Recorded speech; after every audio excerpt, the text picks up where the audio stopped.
All right, good morning, welcome, and good morning. On behalf of myself, the ACPMP, the University of Chicago, with Dr. Taraga and Dr. Lambert at the Huntsman at the University of Utah, I would like to welcome everyone to our virtual Appendiceal Cancer Symposium. Previously sponsored by the ACPMP, we have had several symposia in the different parts of the country. This year, due to the COVID pandemic, we had to change our plan.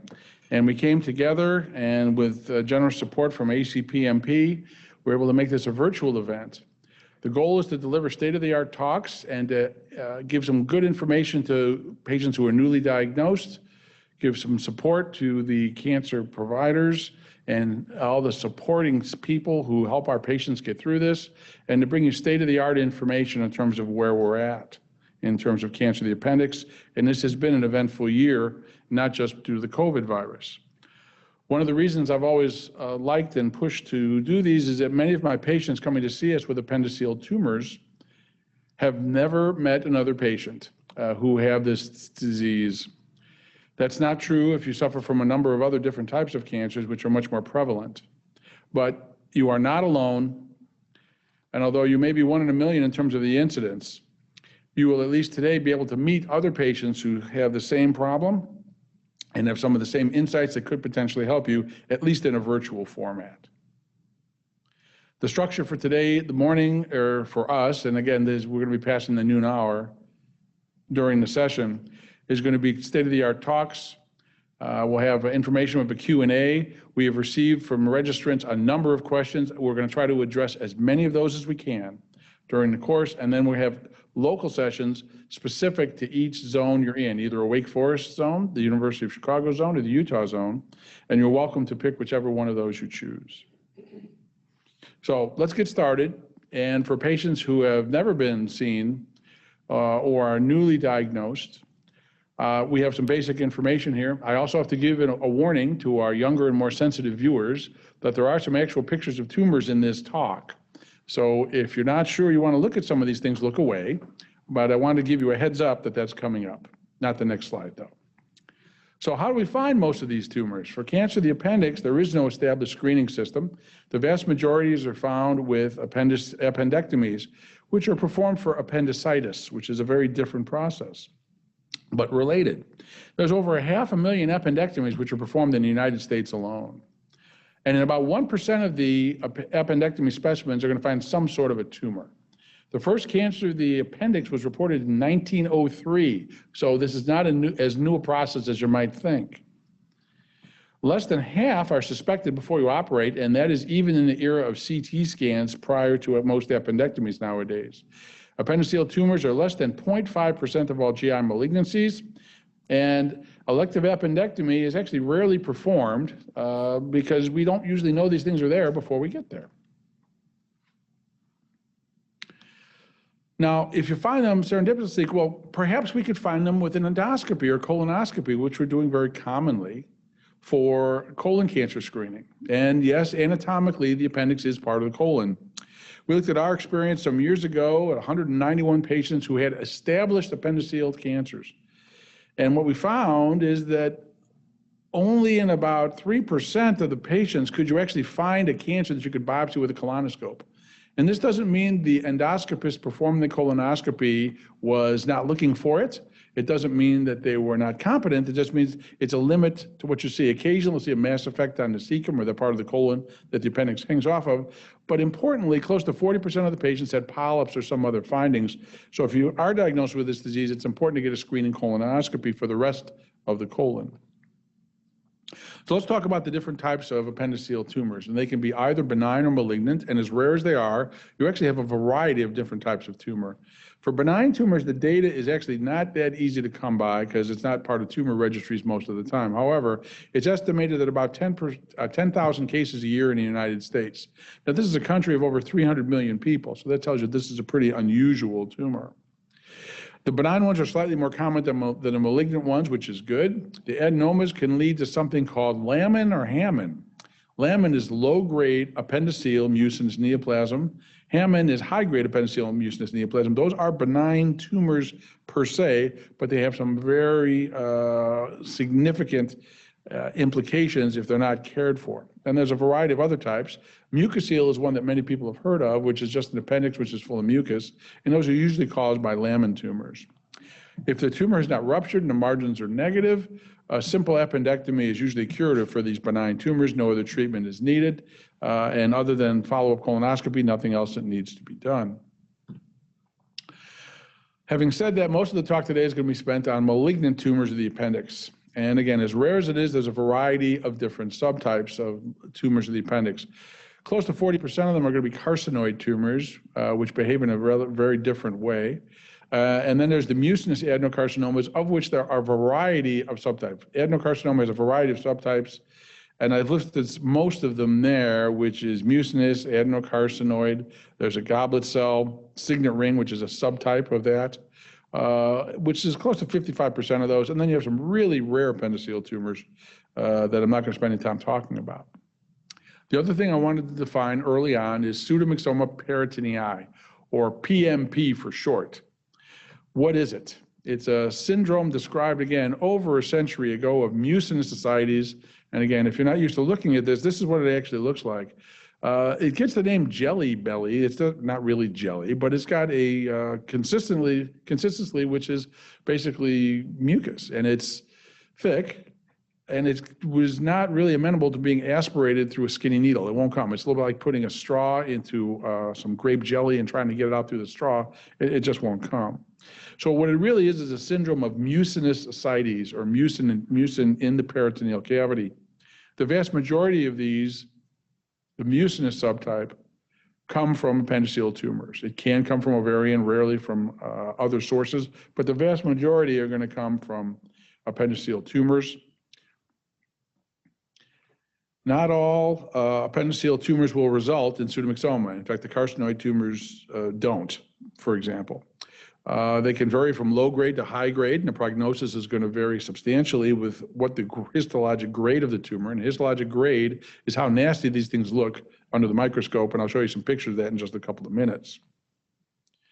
Untreated, the 5-year survival rate is 10% if untreated. Obviously, we want to treat these, but this is essentially a uniformly fatal disease if you don't take care of it.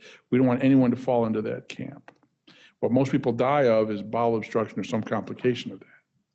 Now, there's appendiceal tumors. What you see here are two different graphs from two different studies, both of which show that in the last 40 years or so, and the trend continues, the incidence of diagnosis of appendiceal tumors is rising. It's actually risen significantly. So depending on which study you read, going back for now 50 years to 1970, it's up 250%. That's a lot of percent.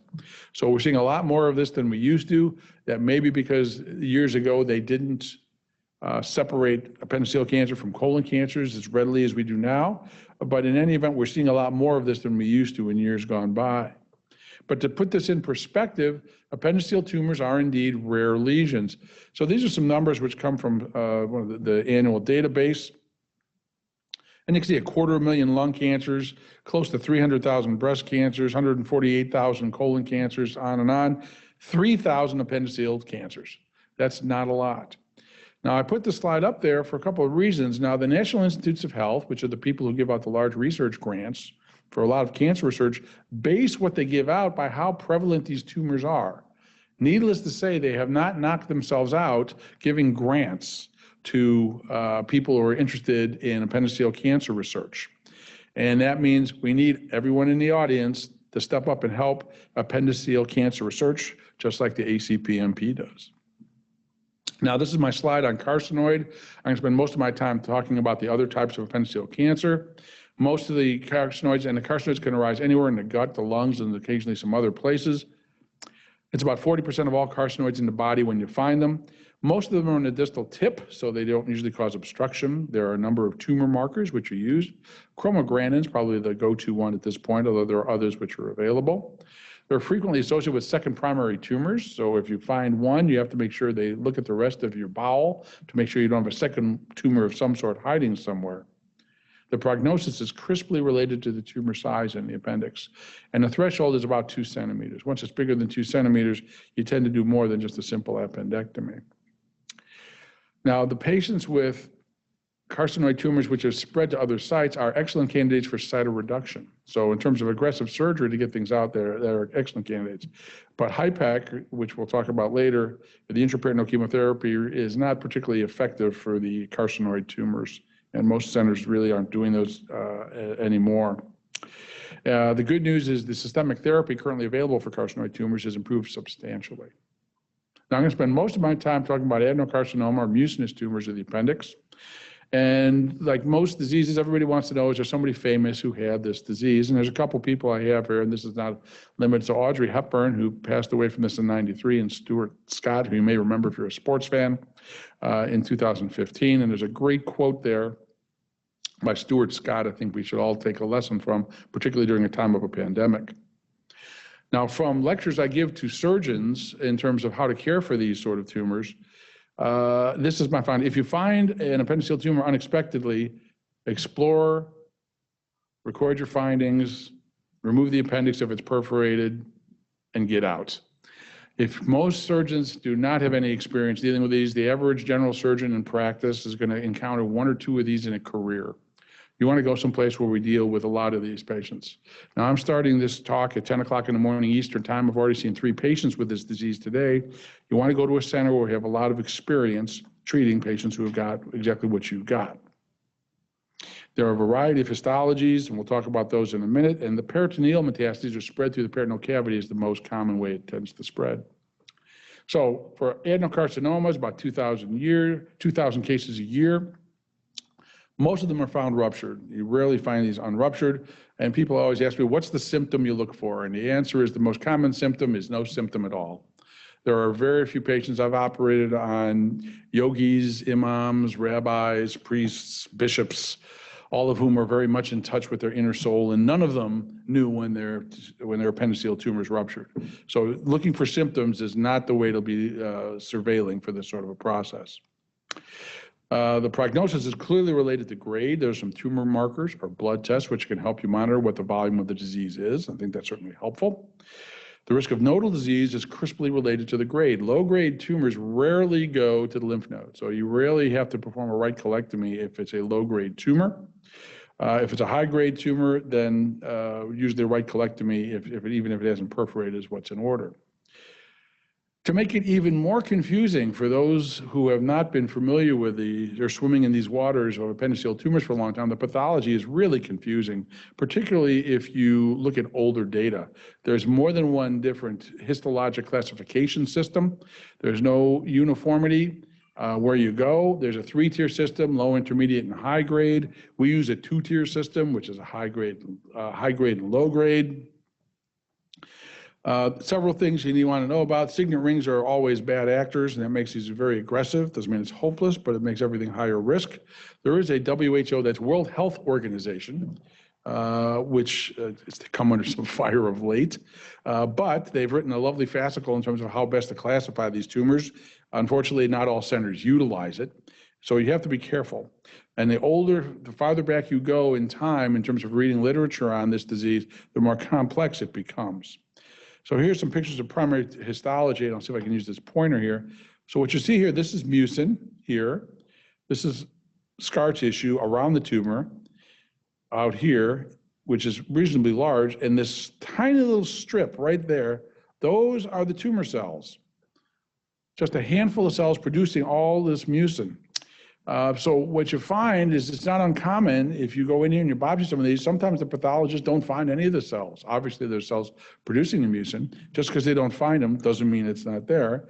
But you can see there's no cells floating in the mucin and not a lot of cells invading the tissue. This is more of an intermediate one. You can see there's just as much mucin. Now you've got some of these little fronds, things sticking out there, and you see a lot of these blue cells, although some of those are cancer cells which are invading into the tissue. This is sort of an intermediate grade.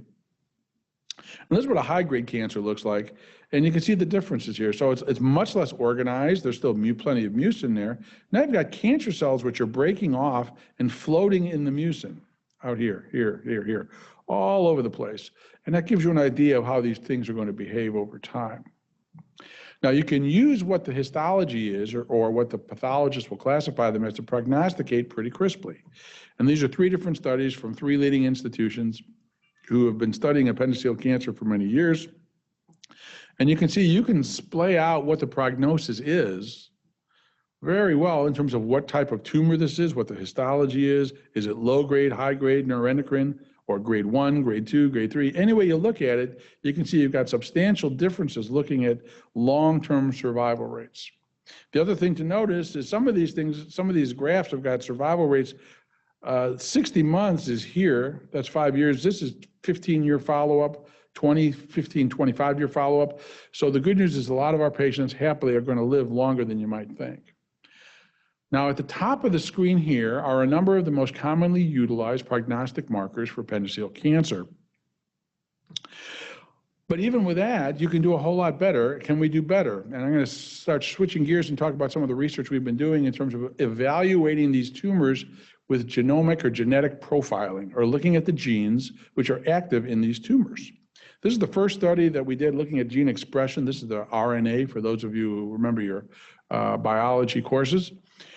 This is the expression, and what you can see is that if you look at the graphic over here, the green line is the patients with a favorable signature. They do remarkably well, which all those patients are alive, not 5, but almost 10 years later. If you have a high-grade tumor determined by genetics, it's going to be different. And what you see here, this is what they call a heat map. The fancy name for this is a dendrogram. That's today's word of the day, is dendrogram. You'll probably hear that again. And you can see there's patterns of blue and red. Red are high expression genes, blue are low expression genes. And what do we learn from this initial foray of just 41 patients? That appendiceal cancer is not the same as colon cancer, and you can't treat it the same way. Now, a lot of patients have probably heard of precision medicine or next generation sequencing, or NGS. I'm going to show you data from 2 different centers which do a lot of this. The first one is Foundation One, which we utilize here predominantly, of appendiceal tumors. Now, these studies, when they gather all this data, they do the genetic analysis, but they don't have long-term follow-up on what happens to the patients. And looking at these, what did they find? They found the same thing that I found in my first study, which was the 2 most commonly mutated genes are well known, GNAS and KRAS. You'll hear that several times through the talk, and that's going to be most of them. And what did they find? The mutation profiles are very different from colorectal cancer. You'll hear me say that several times. This is another study from the company which competes from Foundation One, which is called Caris. Very similar analysis. They're looking at the DNA and mutated genes, which are in a wide variety of appendiceal tumors. They found the same genes, GNAS and KRAS, most commonly mutated. And if you come down here, they also looked at a number of other features which are predictors of responses to some of the newer immunotherapies, or what they call the checkpoint inhibitors. What you want to see, if you want a good response to a checkpoint inhibitor, is high MSI, or microsatellite instability. This is 2.2%. That means only 2.2% of appendiceal tumors have that marker suggesting it's going to be helpful. Or you look at a TMB, total mutational burden, which tells you how many mutations are there. And what do we find? 2.2% have elevated tumor mutational burden. PDL1, programmed death, ligand number 1. How often do you see that overexpressed? 2.8%. So overall, less than 3% of patients with appendiceal cancer are going to be good candidates for any sort of immunotherapy. So as good as it's been for renal cell cancer, Merkel cell cancer, melanoma, a number of other tumors, it has not been that same sort of success for appendiceal cancer. It's a follow-up study we did. We looked at not only which genes they find. Now, those precision medicine things, they'll look at panels of 300 or 500 genes. This is looking at all the genes in the body, all the genes in the genome, every gene in every cell. And this is a study I did 4 years ago. And we look back and tell you what they are. The mutations are known, looking at the whole thing. And what can we say? The mutational burden is really low. This one patient also had lymphoma, which is why that one's an outlier. These are really low. Normal numbers when you start seeing good response to immunotherapy are over 10. All of these are essentially under that marker. And this tells you what sort of mutations that we have. So what you usually find when you put all this genetic data together is that you get, this is a little report that I got from Foundation One, from one of my patients who had it sent off, who gave me permission to put it up here. And what does it show? no actionable mutations. They found a mutation down here in a gene which has got some studies to it, and just because the study's open doesn't mean it's worth going into. So it also tells you that there are many, many mutations in these cancer cells. It's not just 1 or 2 genes, there are hundreds of them. Some of them are more meaningful than others. And again, you'll hear more about this later, I think when Dr. Rogalima's talk about what the systemic therapies are, but this is gonna help steer where we're going. So what do we learn from all this? Genomics for appendiceal cancer is here to stay. We're gonna be doing more of this, not less of this in the future, and genetically defining tumors in general, appendiceal cancer no exception, is gonna be part of it. Appendiceal cancer is not the same as colon cancer. And importantly, extrapolating the treatment of appendiceal cancer from colon cancer is genetically unfounded. We do it because there's data there, but that does not mean that that's the right thing to do. We're improving on what we can do, and hopefully we'll be able to find some signatures which will help point us in terms of the right direction. Now let's switch gears and talk about patients who have had tumors spread to other organs. And you can find cancer spread through the body, and what you see here is all these little nodules right there on some of the fatty tissue in the abdomen. Every one of those is a metastasis. So we do this for all sorts of things, and you can operate on these. The traditional approach has been chemotherapy and hospice. That is not what we're about anymore. So when you find appendiceal cancer which is spread, what are the treatments which are available? Systemic chemotherapy is probably one of the cornerstones of treatment. It's not as useful for low-grade disease. You can't really radiate this. No, I don't know any centers which are doing that anymore. It's been tried. Peritoneal venous shunts, was shunting the fluid out of the belly into the venous system. That's a fatal event. Don't let anybody do that. Conventional surgery, which is things like colostomies or bypasses, which are helpful. But again, those are palliative interventions. To try and get long-term control of this, we do aggressive surgery, cytoreductive surgery, or complete resection of all the disease that you can see or feel in the abdomen, which is what I liken to, if you were in the military, a search and destroy mission. And frequently we'll add to that something we can add into the belly, because even if we do a successful search and destroy mission, we know there's some cells left behind, and to combat those, we'll put something else into the abdomen to try and combat that. And lastly, for patients who come to us too late for us to do anything, there's always palliative care. So this is just one slide of a study that we did with the MD Anderson group a few years ago, looking at primary systemic chemotherapy for appendiceal cancer, 131 patients, which is a reasonably large cohort. The actual response rate, meaning things have shrunk to less than half they were, was a robust 8%. That is a low number. That means 92% of the patients did not have substantial shrinkage. But 73% of the patients had essentially stable disease. Now, when you see these mucinous collections, the mucin that gets out of the abdomen when you have pseudomyxoma never responds to chemotherapy, ever. I've never seen it because the body has no way to absorb it, even if all the cancer cells are killed. So if you're going to use chemotherapy here, you want to treat the stable disease. If you use systemic therapy after a HIPEC, the progression-free survival and the overall survival is better in high-grade cancers. In low-grade cancers, it really doesn't seem to make a whole lot of difference, so I don't use a lot of chemotherapy for low-grade tumors, although at some point it may be worth a try. This leads us to cytoreductive surgery coupled with intraperitoneal treatment, which is HIPEC is what we typically use. You could also use EPIC, which has got some pluses and minuses and been currently being studied in New York. This is for, the rationale is simple. You have a peritoneal form of spread, so you have a peritoneal therapy. You do that when all the adhesions are cut down and everything's opened up. After you get everything out, you remove as many cells as you can. You're treating minimal residual disease. You can avoid the ports and drainage catheters with EPIC, although again, there's pluses and minuses to either approach there. We combine this with a little heat, some moderate hyperthermia, which helps the chemotherapy work better. Yes, hyperthermia can kill cancer cells on its own, used extremes, but you really have a hard time getting hot enough to make that argument strong. To me, the real advantage is that the chemotherapy is more effective if you use it at relatively elevated temperatures. And delivering the chemotherapy into the peritoneum, as opposed to intravenously, you deliver a lot more chemotherapy to target cells than you ever could delivering it IV. So there we go. How do we choose who should get this? We have to know that we're operating on, so you don't just go in there on a wing and a prayer hoping it's appendiceal cancer. You need some sort of a biopsy to prove it. The disease has got to be resectable. The primary's got to be resectable. The metastases have got to be resectable. We don't like to see extra abdominal disease with rare exception. Then you have to be medically fit for surgery. Cardiac status, pulmonary status, nutritional status, performance status, or what kind of shape are you in. The other one is emotional status. How do you feel about this? Are you ready to undergo a significant intervention? And if you're not, it's certainly time to think. You have some time, mostly, to get patients ready and prepared for all of these parameters. To get ready for surgery, everybody sees anesthesia. All our patients get bowel prep. Currently, we're screening for everyone for COVID-19, as most centers are. We also screen for MRSA or methicillin-resistant staph. Everybody gets antibiotics, DVT prophylaxis.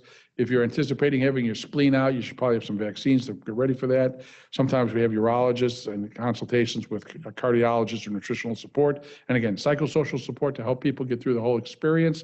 I cannot underestimate the value of how that helps some patients through the whole experience. So what do? After we get ready, the goal of this procedure is complete cytoreduction. The outcomes are so much better if you can get all the gross disease out than if you can't. It's truly remarkable, and I'll show you the outcomes in just a minute. You want to spare organs as much as feasible. You want to perfuse the entire cavity in a uniform fashion, deliver the hyperthermia in a uniform fashion. And how long should you deliver the chemotherapy for? Data is emerging that says 30 minutes is probably not long enough. We use 2-hour perfusion runs here. These are the different drugs which are commonly used. The most commonly used agent traditionally has been mitomycin. I'll show you some data at the end from our randomized trial, which suggests that oxaliplatin may be a better agent. Now, how do you know how much cancer is in there? We use something called a Peritoneal Cancer Index, sometimes called a Sugar-Baker Index, for Dr. Paul Sugar-Baker, who initiated this schema. It's a complicated system. I wish Paul had come up with a simpler system. The scores go from 0 to 39, depending on how large the lesions are. Now, that's how much cancer is there when you start. How much cancer is left when you're done? Hopefully none. And there's two different systems which are commonly used. The CC, or completeness of cytoreduction score, or the R score, which is the residual score, both of which are effective. They both overlap. And eventually, you want a CC0, or no gross residual, or R0, R1, which is, again, no gross residual disease. That's what you're looking for. That's what we're hoping to achieve. And again, this is a classic picture of a pseudomyxoma patient. So what you see, this is the appendix. Normally, it's about this big across. Here you see how big it is. It's the mucosal part, and here it's ruptured. We didn't rupture this. This was ruptured when we got there.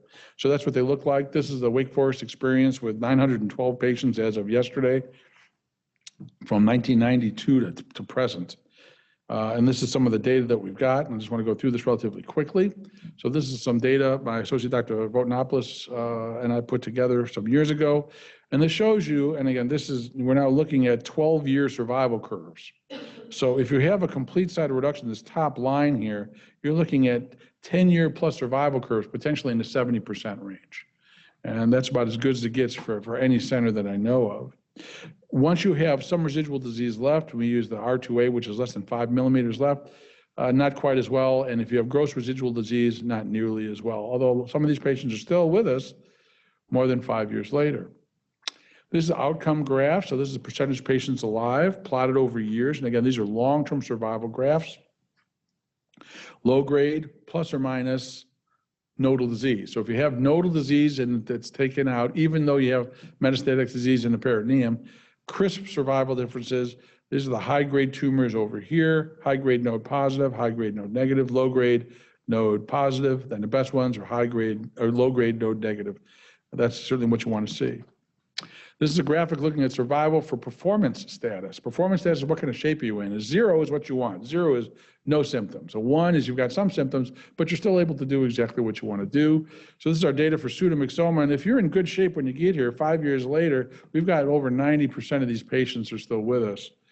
Once you've got symptoms or severe symptoms, your outcomes are far worse. So you don't want to wait for symptoms to intervene. We want to get patients to surgery well before they've got significant symptoms.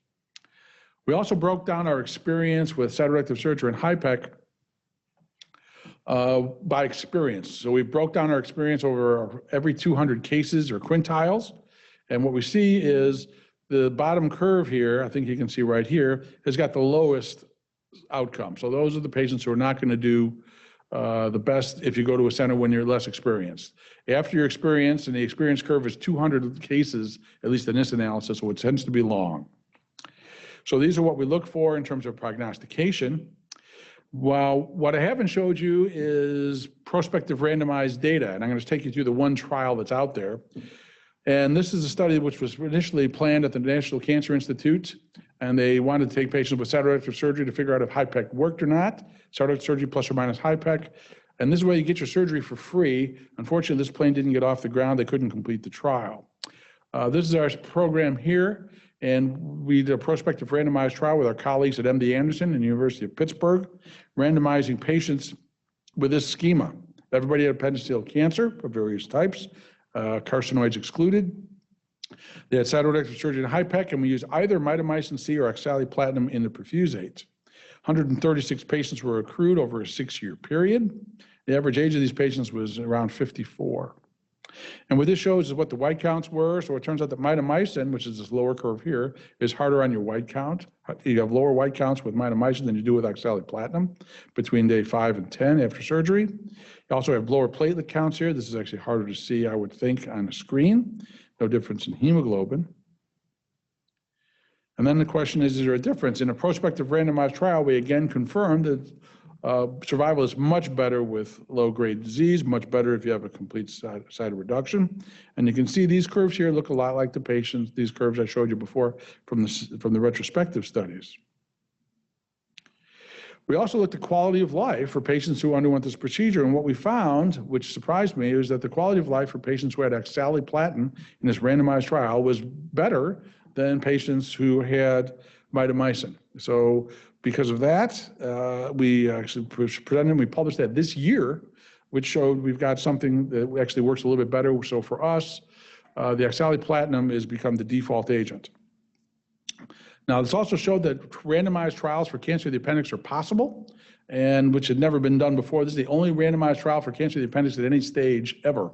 It's also the only trial of HIPEC has ever been concluded in the Western Hemisphere. We found several things which I just went through, and again, they have similar efficacy in terms of the overall survival. There's no difference in terms of survival if you have mitomycin or oxaliplatinum. So that implies similar efficacy, or dare I say, even the lack thereof, but they both work about the same. Now, these are quality of life data, which I can't show you. I don't have time to take you through these, but what it shows that when we looked at quality of life, baseline studies on the left, and these are different parameters, at 3 months, it was significantly worse, and it takes a good 6 months to get over these. The pain inventory, pain's worse at 3 months than 6 months, and it was one of my favorite slides I've come from research. This is the number of patients who got depressive symptoms when we start.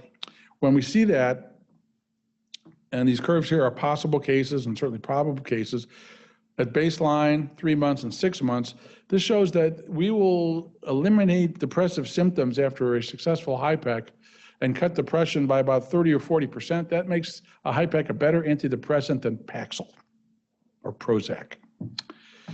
So we did quality of life studies, and again, what does it show? It takes a good 3 to 6 months to get over one of these procedures. Quality of life tends to be maintained over the long term, and a couple of things we're going to talk about, I think you'll hear more about later, is that sleep disturbances and depression are certainly found. We also this year published a study on caregivers who looked after patients who are undergoing things, looked at their quality of life as well. It also takes a good 3 to 6 months to recover. And interestingly, caregiver depressive scores were actually higher than patients' scores. So those people who are looking after you, if you're a patient, they also are going through quite an experience. We ask much of our caregivers, and we cannot thank them enough. Quality of life studies need to include them. And the other thing that comes out of this is that the financial worries do not end at the end of the operative repair once the surgical wounds are healed. And I think we need to communicate that with insurance carriers. We do a lot of research here, and I encourage everyone to support research. One of the things we've done here, this is a picture of the first patient in the Western Hemisphere to get bromelain, which is an agent which can dissolve mucin, which we can hear more about later. That study is not available. This is available by FDA emergency release only. There's ongoing studies from us, which you'll hear about more. And before the sun sets on this talk, this is a rare disease. We all know that.